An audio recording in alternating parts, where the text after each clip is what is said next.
Hi, I'm Jaxon and I went on an exchange program to Loughborough University in England.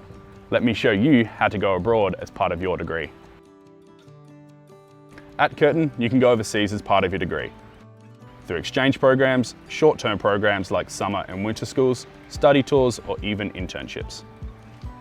An exchange program means studying at a partner university for a semester, while short-term programs are held during the semester breaks, which allow you to tackle up to 50 credit points from your degree. Applying is actually simpler than you might think. The first thing to do is to go to a Go Global information session. This is where they will explain all available programs. After that, you can browse the available programs in more detail through the website. You also need to check if you meet the eligibility requirements and course compatibility. Contact your faculty mobility team to discuss the units you'd like to take at the host university.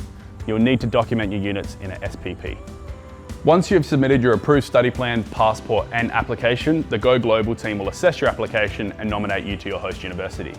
If successful, you'll be invited to apply directly with them. After you're accepted by the host university, there are only a few things left to prepare, like visas, accommodation, flights, your budget, and explore potential funding options.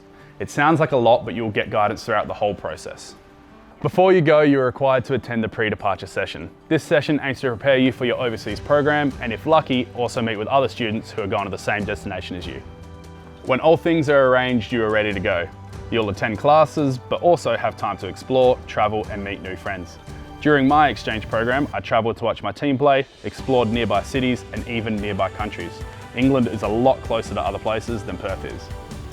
It might feel a bit overwhelming at first, but that's just part of the experience. If you're even slightly thinking about going abroad, just go for it. You will not regret it.